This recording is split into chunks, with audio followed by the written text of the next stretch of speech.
Olá, tudo bem? Sejam todos muito bem-vindos ao podcast Restaurante Lucrativo 360 Graus.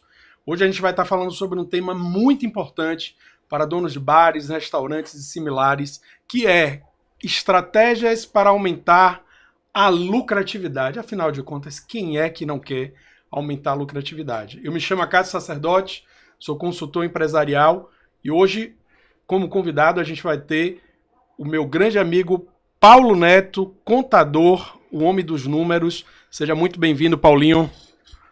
Tamo junto, Cássio. Prazer enorme estar aqui contigo nesse podcast. Primeiro, parabenizar por esse projeto incrível aí, pioneiro, de trazer conteúdo de uma forma leve, descontraída, para o dono do restaurante que vive correndo para um lado para o outro e ter esse momento de reflexão para que ele possa ser lucrativo. Eu acho que todo dono de restaurante merece ter lucro.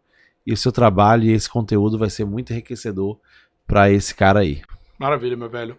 É uma enorme satisfação, obviamente, também contar com a sua presença aqui. Como eu falei, você que é o cara dos números aí, que está no dia a dia, né, atuando aí com os restaurantes. Então é muito importante a gente realmente bater esse papo e trazer essas informações. Vamos direto ao ponto? Vamos lá. Meu amigo, o que é lucro? Por gentileza, comece dando esse conceito aí tão importante pra gente. Lucro é o que todo mundo quer botar no bolso, né? É isso aí. É interessante, né, Cássio? Sou contador de formação e me especializei em ser contador de restaurantes.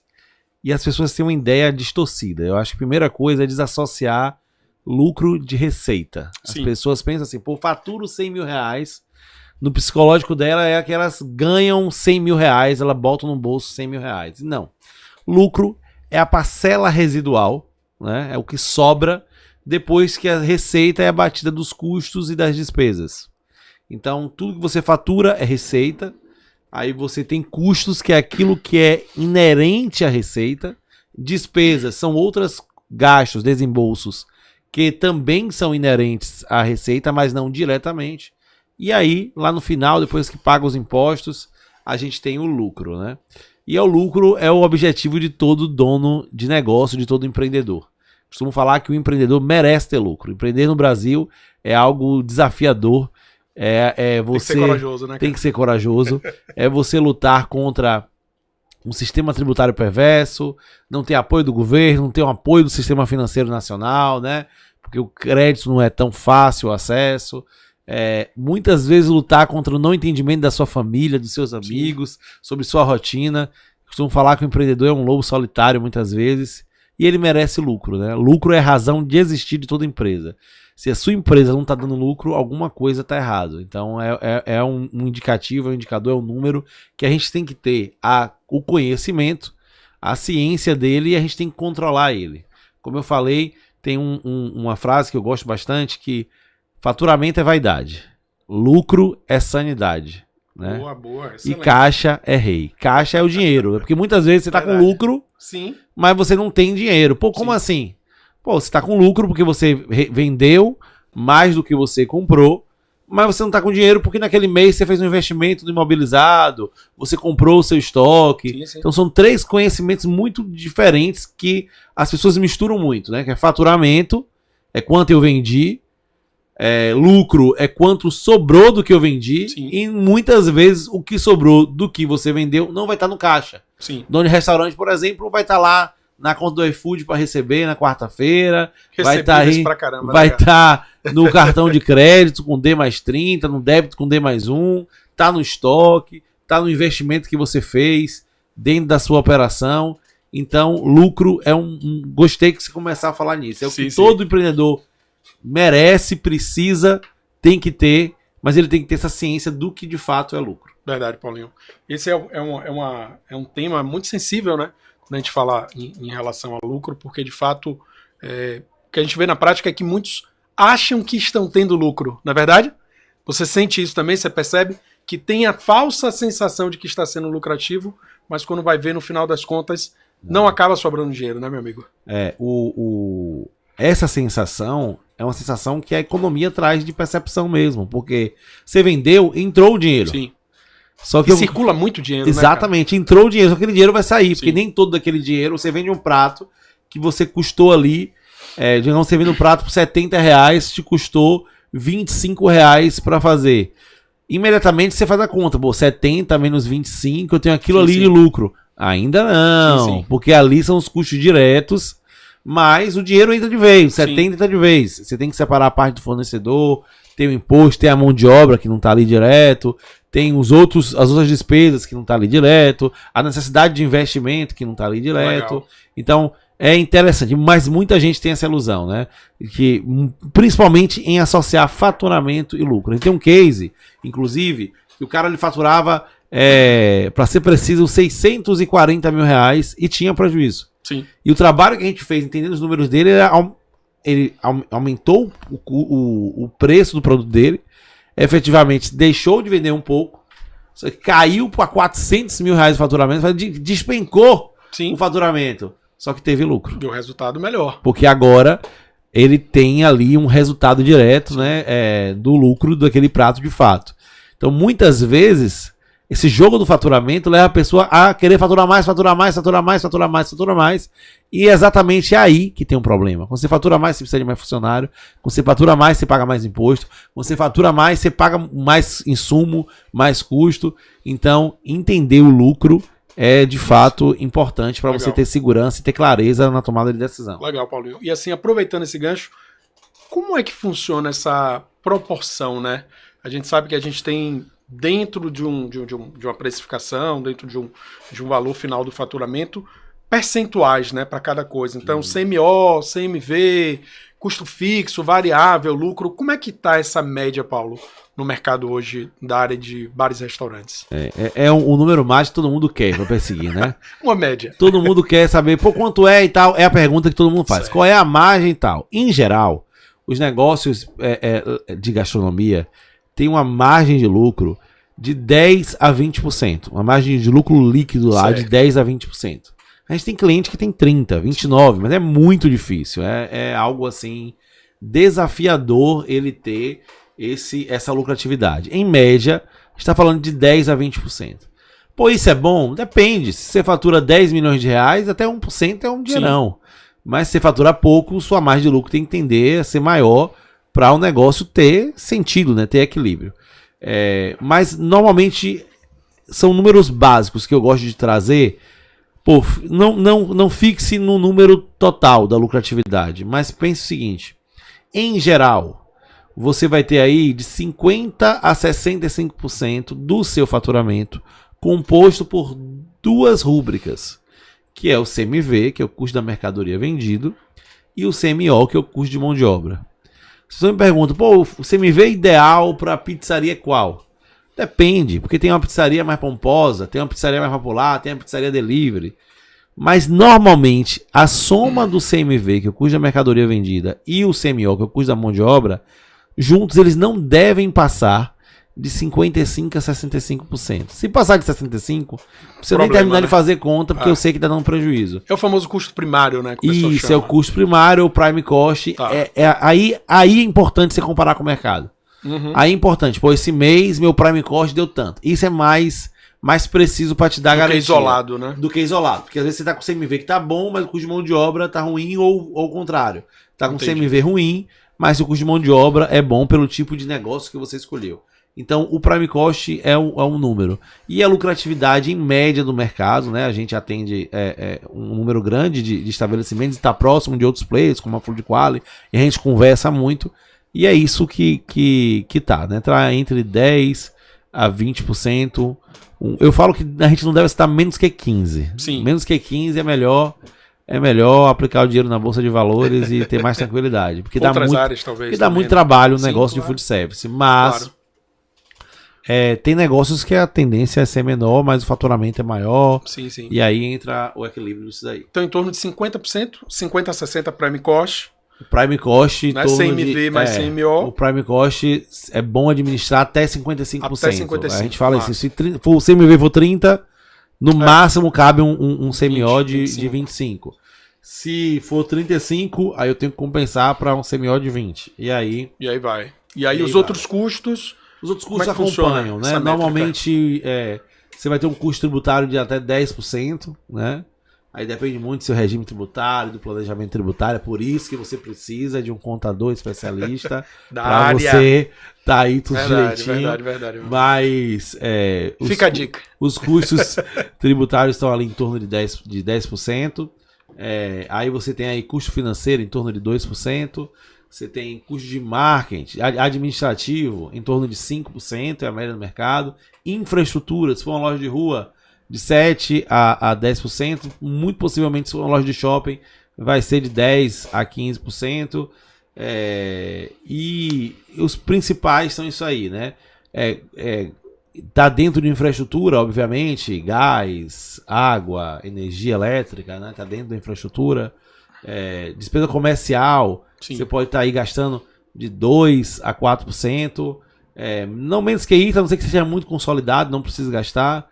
E também não mais que isso, porque talvez o ROI que isso vai trazer não seja suficiente, a não ser que seja no início da operação, que as pessoas precisam te conhecer. Aí para fazer o negócio movimentar e tal. Como eu falei, não tem uma receita de bolo perfeita, mas a média do mercado tá mais ou menos aí. A gente gosta de trabalhar com indicadores chaves, a gente gosta de ter números fáceis de identificar, mas cada caso é um caso. Então, se eu vou no restaurante A, eu aplico um CMV de 35, é péssimo. Mas no restaurante B, pode ser excelente. Sim. Pelo tipo do restaurante, pelo que vai no prato, pelo que oferece. As pessoas gostam da fórmula mágica, né? Multiplica por 3, multiplica por 4, multiplica por 2. Eles gostam do macete. É bom, porque você não tem muito tempo, você tem que ter números assim. Mas é bom também ter um alinhamento mais preciso do que é o número, porque o Excel aceita tudo, mas é a vida real que vai dizer se você tem ou não tem. Verdade. Ou não tem lucro.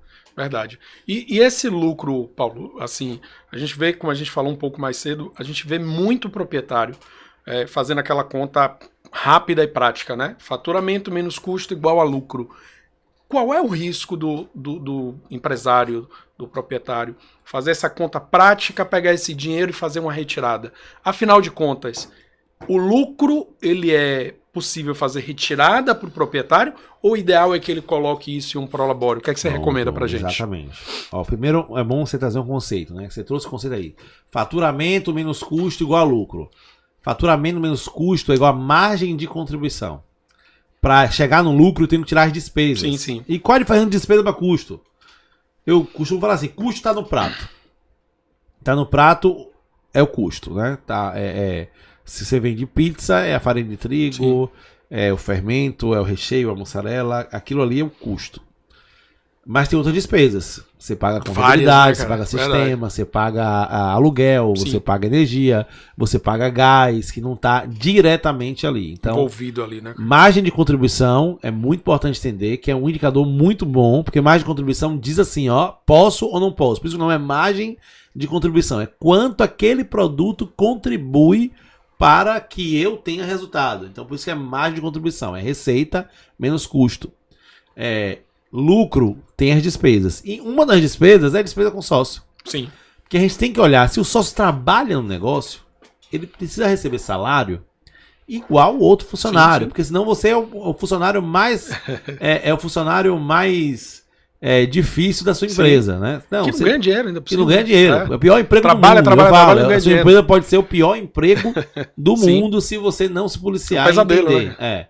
Então, o prolabore, pelo labor do sócio, é o valor que o sócio deve tirar. E quanto é que deve ser esse prolabore? É o valor que o mercado pagaria esse salário. Então, se eu tenho lá um chefe de cozinha, esse cara no mercado receberia 15 mil reais de salário. Vou abrir um restaurante menor. No mercado ele receberia 15 mil, mas no restaurante pequeno ele não receberia 15 mil, ele receberia, sei lá, 9 mil reais. Então, o prolabore daquele sócio deve ser 9 mil reais. Eu gosto de falar que o prolabore não deve ultrapassar 5% do faturamento. Por uma questão óbvia. Sim. Se eu estou projetando que a margem é de 15 a 20, se eu gasto 5 e minha margem é 15, esse 5 aí sobra 10. Então, porque o negócio precisa de reinvestimento. O negócio precisa de provisão. O negócio precisa ter dinheiro. Porque lembra que eu falei que faturamento é vaidade, lucro é sanidade, caixa rei? Negócio sem dinheiro é negócio delicado, porque você não tem oportunidade de comprar mais barato, porque não tem dinheiro, tem que recorrer a crédito. Aparece uma oportunidade que você não pode ter. né? O negócio tá ali quebrando. Você podia ter uma manutenção corretiva e gastar menos, mas você não tem dinheiro. Aí você vai usando equipamento até quebrar e você vai ter que se virar para ter. E a depreciação é altíssima, né? E a depreciação nessa área é alta. demais, cara. Enfim, tem N fatores, né? A mão de obra, normalmente, eu tava conversando isso com um cliente agora, o setor de food service é um setor que, inclusive, tinha que ter apoio para a contratação de mão de obra, porque é o primeiro emprego de muita gente. Verdade. Então, por ser o primeiro emprego de muita gente, você contrata o cara experiente, mas ele não é experiente, na verdade. Ele foi o primeiro emprego dele, o anterior, que ele aprendeu aquele modus operandi que nem sempre tem o mesmo equipamento, tem a mesma situação. Sim. Então a gente tem uma mão de obra, em geral, que é reclamação das pessoas desqualificada, não porque o povo não quer estudar, mas porque o povo precisou trabalhar e aprender o que tinha. Sim. Então eu falo que a gente tem muito negócio, né, no food service desestruturado para qualificar essa mão de obra. Você pega um funcionário de uma empresa maior, aí, cara, você vê que o cara aprendeu muita coisa de hotelaria e tal. Então a questão não é só a qualificação formal, ir ali fazer um curso do Senac. Não adianta ele fazer um curso do Senac se ele não vivenciar. Sim. Então, por conta disso, precisa ter uma reserva, precisa ter um capital de giro, precisa ter um investimento, né? E minha recomendação é que o sócio tire e prolabore, como qualquer outro funcionário, no data tal, dia 10, vou receber X, e que se limite a 5% sobre o faturamento, porque mais que isso, certamente vai ser muito pesado para o negócio. E muitas vezes ele cai na tentação, né? Cai. Naquele mês que vendeu muito, o faturamento aumentou, os custos ainda não vieram porque o boleto não chegou ainda dos insumos. Quem não cairia nessa tentação, né? Você tá lá apertado. 50 mil aqui, sobrou. Aí, pum, 50 mil na conta, aí você esquece de olhar, tem 50 na conta, mas tem 35 de boleto pra pagar. Que vai chegar próximo tem mês. 15, tem 5 de imposto, tem 7 de folha, só sobrou 3, mas o cara acha que é 50. Aí aparece um carro pra ele comprar, ele vai lá, bolso. Pô, não, eu tenho aqui, compra à vista. Sim. E aí se embola, que é um dos erros também que o dono de todo negócio, mas de restaurante, é craque nisso aí, que é o cara misturar a pessoa física com a jurídica, né? Pelo amor de Deus, eu te peço, em nome de Jesus, empresário, sai dessa. E quando você mistura a pessoa física com jurídica, uma das duas vai quebrar. Sim. Ou quebra a pessoa física, ou quebra a pessoa jurídica. E por incrível que pareça, a física quebra primeiro. Sim. O cara tem um restaurante que tem estrutura incrível, mas tá morando de aluguel, o aluguel tá atrasado e tá pendenga porque ele não tem tempo de viver. Gente, não é essa a realidade que você gastou sua vida, seu esforço para ter. Então se organiza, é melhor planejar, estruturar do que sair aí irresponsavelmente achando que é fácil lidar com o dinheiro. Lidar com o dinheiro não é fácil, nem todo mundo tem habilidade. Normalmente são áreas diferentes, são áreas do cérebro diferentes da maioria dos donos de restaurante. Sim. Porque a maioria dos donos de restaurante ou são chefes de cozinha, ou são cozinheiros, que é a parte mais criativa, ou são gente de atendimento, que são vendedores, que também é a área do cérebro criativa. E a área do cérebro racional, que é que controla número, controla custo, não trabalha. Então a tendência de você se perder nos números é muito grande. Então por isso que é interessante você estar com gente qualificada e que entende de você. Vocês gostam de botar no financeiro gente de confiança. Sim. Gente de confiança custa mais caro do que uma pessoa sem confiança, mas se entende. Porque o cara não erra porque é mau caráter, ele erra porque não tem noção do que está fazendo. Então eu costumo falar que o verbo para financeiro de restaurante não é confiar, é controlar. Verdade. Se você tem dificuldade de controlar, não é a sua área, chama alguém que é da área para te ajudar, porque senão você vai se perder. Os restaurantes, eles quebram, Acácio. Não é porque não vendiam, não é porque o prato era ruim, não é porque o atendimento é ruim. Normalmente os restaurantes quebram porque a gestão não está bem arrumada. Sim, verdade. Tem um produto bom, mas cobra errado. Tem uma equipe boa, mas está mal gerenciada, custa caro. Normalmente é esse desequilíbrio que faz o negócio se quebrar. Então fica a dica, né? Verdade. Se você quer ter um negócio perene, invista na parte de trás, no back-office. Invista em ter organização, ter controle dos números. Tome decisão com base em números, não com base em feeling. Às vezes você está com um restaurante, hoje eu almocei no restaurante, estava lotado. Pode ter faturado menos do que ontem, que não estava tão cheio. Aí depende do ticket médio, depende do que vendeu. Então, não confia muito no feeling. Usa o feeling para criar, usa o feeling para atender, para pensar em negócio, para inovar o negócio, mas toma decisão baseada em números. Perfeito, meu amigo. E aproveitando esse gancho, quais seriam, Paulo, esses vilões da lucratividade? Ou seja, internamente dentro do restaurante, pela vivência que você tem, o que é que você observa?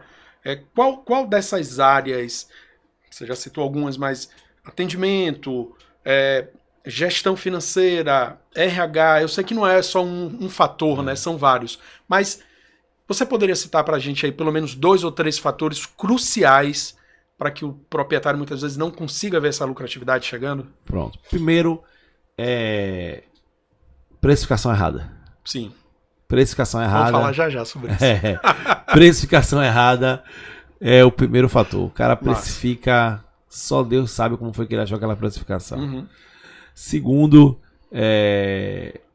de fato a gestão do fluxo de caixa dele. Ele vê o dinheiro entrar, vê o dinheiro sair, mas não vê o dinheiro ficar. Então ele se perde nisso. E isso acontece muito por causa do primeiro, da precificação errada, porque você fatura, mas tem muito custo. Uma coisa puxa a outra. Mas acontece também no desperdício interno. Sim. Porque eu fiz a ficha técnica, precifiquei. Aí eu lembro do exemplo de um restaurante cliente da gente, muito incrível, inclusive, que a gente começou assim, quantas gramas de camarão vai na moqueca? 200 gramas. Aí beleza, eu fui lá, peguei o quê? A balancinha. Sim, vamos testar. Básico, vamos ver. 220, 220, 220, 220. Aí eu perguntei agora pra cozinha. Sim. Quantas gramas vai no camarão? Não, quer aquele camarão? 220. Aí a dona do restaurante, não, gente, sempre foi 200. Não, sempre foi 220. Ou seja, precifiquei com 200, mas apliquei 220. De 20 em 20, né, meu amigo? São 10% a mais. É muita coisa. 10% a mais de custo é um desvio padrão que pode te quebrar. E assim tudo, né? Às vezes o cardápio pedido inteiro do cliente. Eu lembro um caso também disso daí, do cara japonês.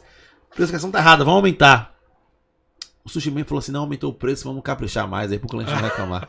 Então, tipo assim, não adiantou nada aumentar o preço, porque ele trabalho retado pra fazer os cálculos. E aí, quando a gente literalmente desmontou as peças e viu, tava 20% distoante do que era pra ter. Foi uma decisão unilateral, né? Exatamente. Um sushi man, eu vou fazer. E com uma falta de alinhamento também da gestão, de falar assim, olha, vamos aumentar o preço, porque a gente tá vendendo barato demais, o preço do salmão subiu e tal, então...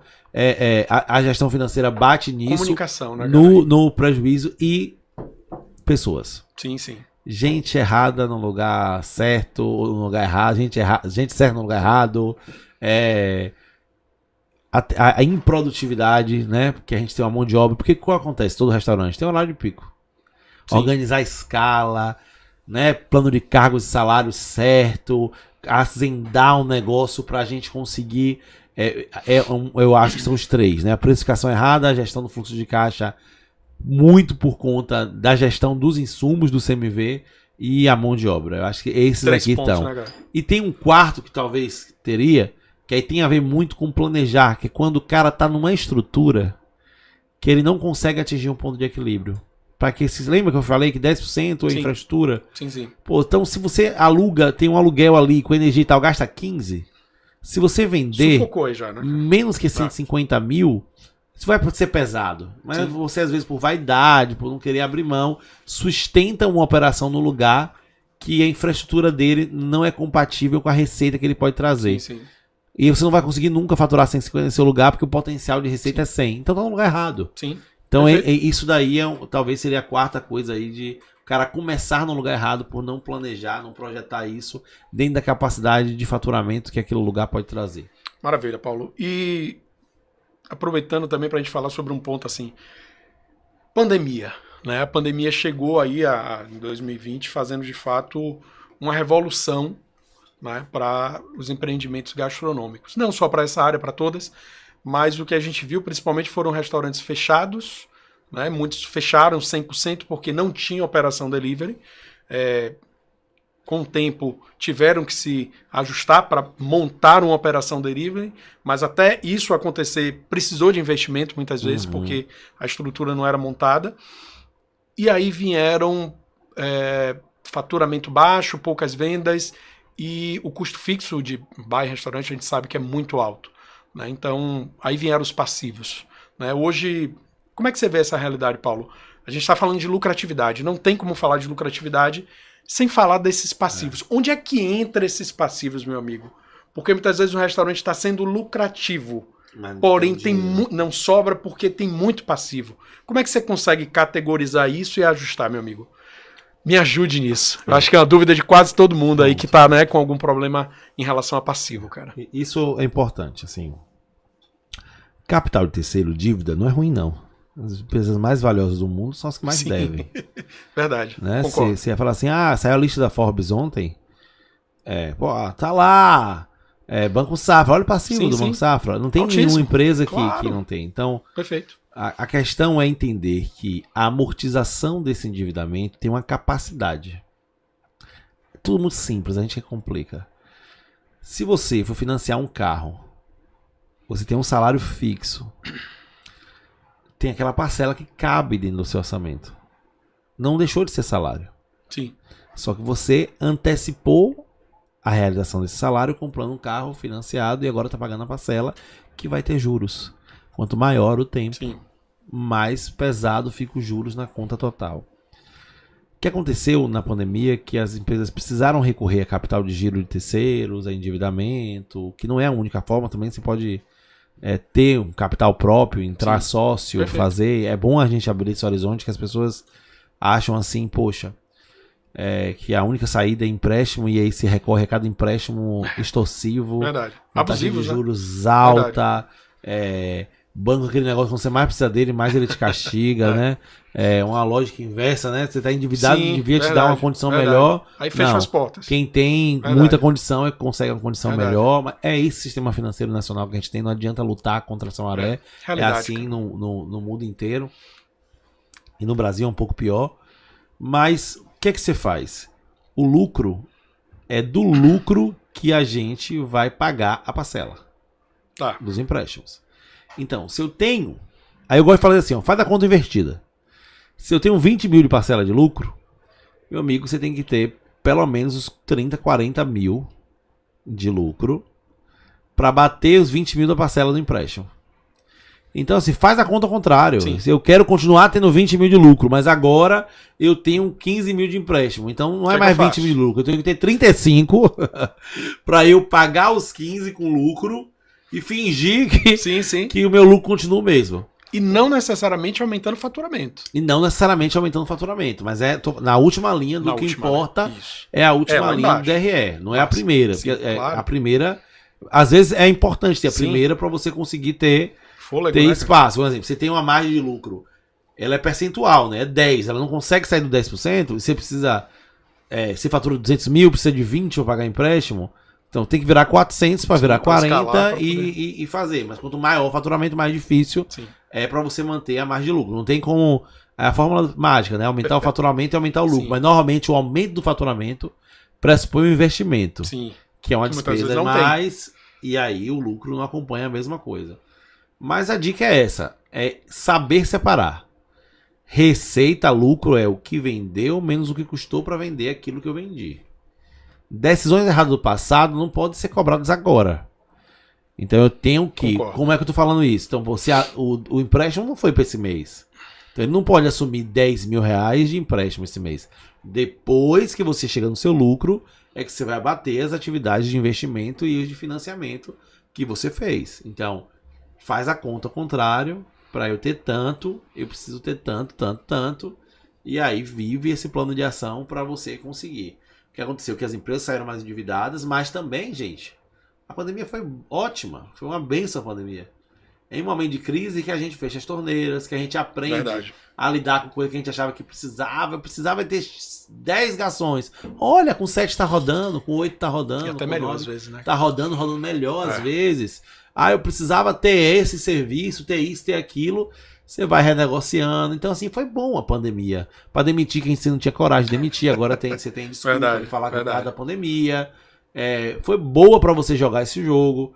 Muito concorrente fechou. Então, sobrou cliente. Verdade. Nós estamos Muitos vivos, abriram também, né, cara? Né? Nesse período agora. Muita gente abriu por quê? Porque sobrou cliente na praça. Então, assim, trouxe outros hábitos de consumo que não tinha. Então o cara só ia no seu restaurante, agora você investiu no delivery, ele pode ir mais no seu restaurante porque ele pode pedir no delivery. O retorno foi muito bom para o food porque a restaurante também é entretenimento, né? Não é só comida de subsistência. Quem sofreu mais, na realidade, foi a comida de subsistência, né? Não a comida de experiência. O escritório é home office, o cara todo dia não tá indo mais. Verdade, mas, amigo, novos tempos, novas atitudes. Não queira ter resultado diferente fazendo as mesmas coisas. Se você tá vivendo uma nova realidade, queira fazer novas coisas para encarar e chegar nessa realidade. Eu acho que é isso que é a lição que a pandemia trouxe. E apesar de duras penas, um preço muito alto entre a gente estar vivo. E se a gente está vivo, a gente tem uma responsabilidade ainda maior de ter resultado, de fazer um negócio mais bem feito. Nada é desculpa para o seu resultado, para o seu sucesso. Se você... porque agora eu tenho um empréstimo, fica difícil. Amigo, cai para dentro. Cai para dentro e faz, e usa a criatividade, usa o talento, dons que Deus te deu e traz mais receita, mais resultado para o seu negócio, mas não fica no muro das lamentações. Eu nunca vi ninguém ganhar dinheiro só reclamando. Enquanto uns choram, outros vendem lenço.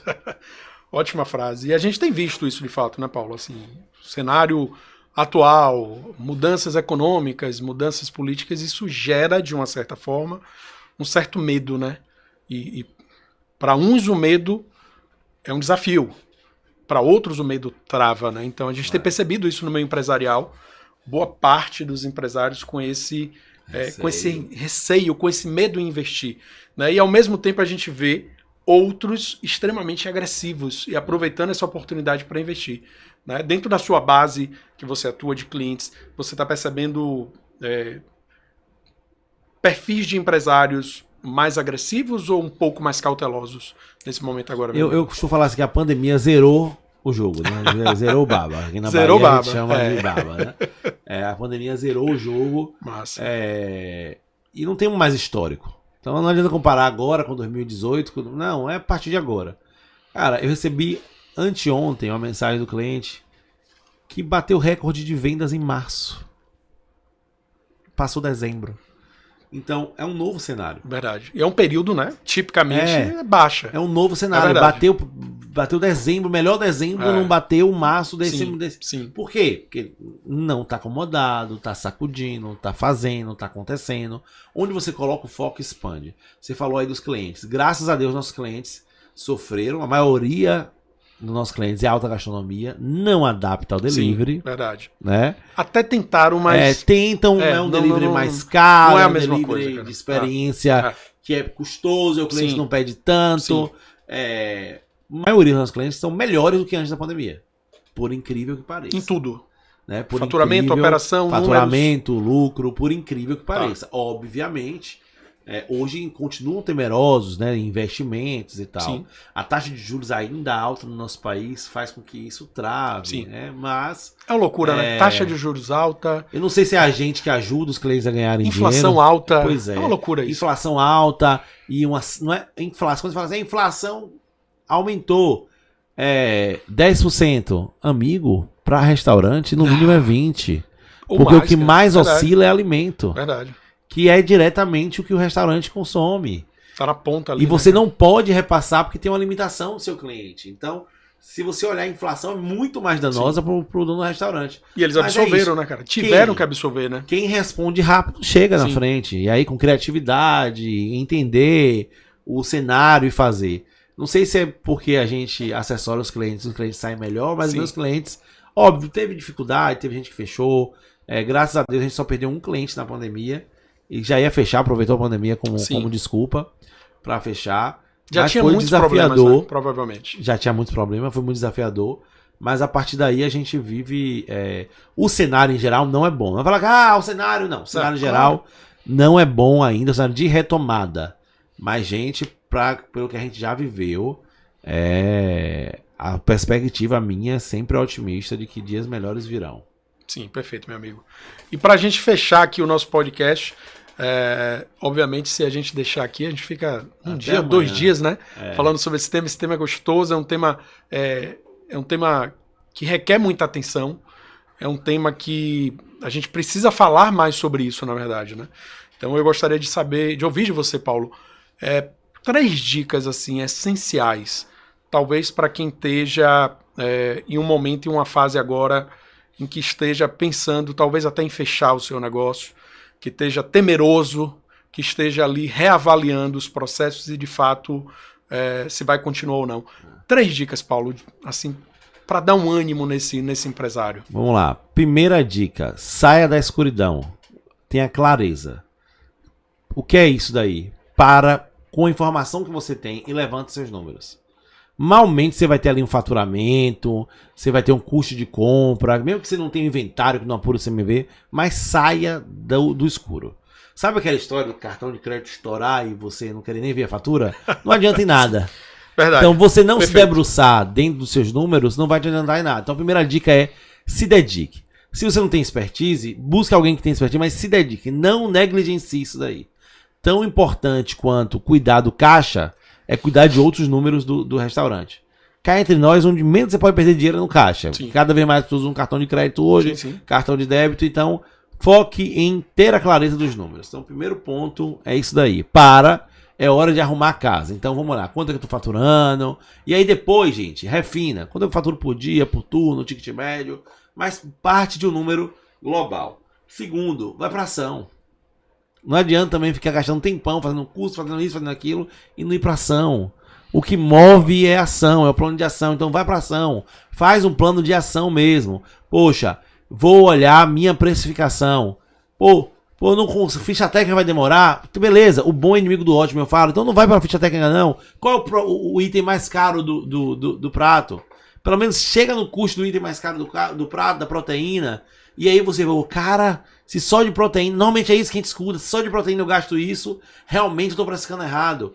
Olha o concorrente, né? Mas se dedica um pouco em meter a mão na massa e agir. Para de ficar procrastinando, amanhã faz, porque talvez essa conta chega e cada vez mais seja pior e você não consiga.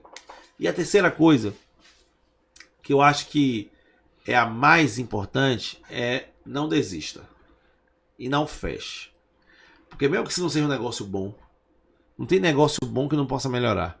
Você construiu alguma coisa, aquilo ali tem um valor. Cara, tem gente gastando, tive um cliente agora que gastou 2,5 milhões para investir no restaurante. Pô, esse cara podia pagar 1,5 milhão no seu. Sim, verdade. E o que você não tem de Perfeito. gestão, o que você não teve eficiência, mas você tem um conceito bom, você tem um equipamento que você fez, o projeto é legal, tem um valor. Então, não parte do pressuposto que fechar é um... Não. Pelo menos melhore para vender. Pra amenizar os danos, né, cara? Outro dia me ligou um cara, pô, não é comigo, eu não quero essa vida e tal. É normal, a gente passa por isso. Mas, então, gerencia pra vender. Porque tem muita gente entrando pesado com o investimento. E o equipamento que você comprou hoje é 3 vezes mais caro. Sim. Né? Tudo é mais caro. Aumentou, verdade. Então você tem um ativo poderoso que você, às vezes, não, pra olhar o que você não tem, você deixa de olhar o que você tem. Então, essas 3 dicas, né? Saia da escuridão, busque o número, tome atitude realmente com o plano de ação. E terceiro, não leve como opção quebrar. No máximo, você vai melhorar a situação para vender, para quem tenha mais eficiência, consiga evoluir e aquele negócio te dar algum retorno. Eu acho que é isso aí. Maravilha, meu amigo. Eu diria que essas são 3 dicas, como você mesmo fala. Já vi alguns vídeos, 3 dicas de ouro. Dica de ouro. Né, valiosas, né? Pegando desde as pessoas que querem empreender, desde as pessoas que estão desesperadas e dando ânimo, né? Dando gás para que a pessoa não desista. Ou se for desistir, reduz os danos, né? Pelo menos. Então, assim, o papo foi massa, Paulo. Eu queria lhe agradecer muito de coração, né, por você ter topado esse projeto aqui com a gente, o projeto da Food Quality, em parceria com a Nexo, né, que é uma empresa de contabilidade. Já somos parceiros de longas datas, de alguns anos, né? Compartilhamos bons clientes que têm resultados. Sim, resultados fantásticos, né? Inclusive, não é fácil, a gente sabe que né, essa é uma área que tem N desafios, mas como você mesmo falou, a gente não pode parar, né? A gente tem que estar sempre movimentando e buscando coisas novas para atender o que é que o mercado está precisando. E é um diferencial, eu acho que é uma coisa muito que nos une, Cássio, é a gente não parar no conhecimento que a gente tem, tá sempre buscando, fazendo formação, viajando, fazendo curso e tal, E isso traz inovação para o nosso cliente que não tem tempo de fazer isso. Sim, então a gente verdade. traz para ele e de uma Verdade. forma melhorada. Eu acho que é isso que nos une. Muito obrigado pelo convite e conte comigo aqui para o que precisar. Tamo junto. Maravilha, meu velho. Muito obrigado aí. Isso Até aí. uma próxima aí. Tamo junto aí nessa caminhada. Muito obrigado a você que assistiu esse nosso episódio aqui do podcast Restaurante Lucrativo. A gente está com esse tema fantástico, a estratégia para aumentar a lucratividade. Então, sigam a gente aí nas redes sociais, @foodquali, Paulo Neto Contador. Paulo Neto Contador e Nexo Empresarial. Nexo Empresarial com 2x, não se esqueça, com um X só não vai achar. Então procure a gente aí, a gente vai estar disponibilizando aí esse podcast tanto no YouTube, em redes sociais. Tamo junto. Esse é só o primeiro de muitos episódios que a gente vai estar fazendo. Tamo junto, até uma próxima. Sucesso aí com o seu negócio.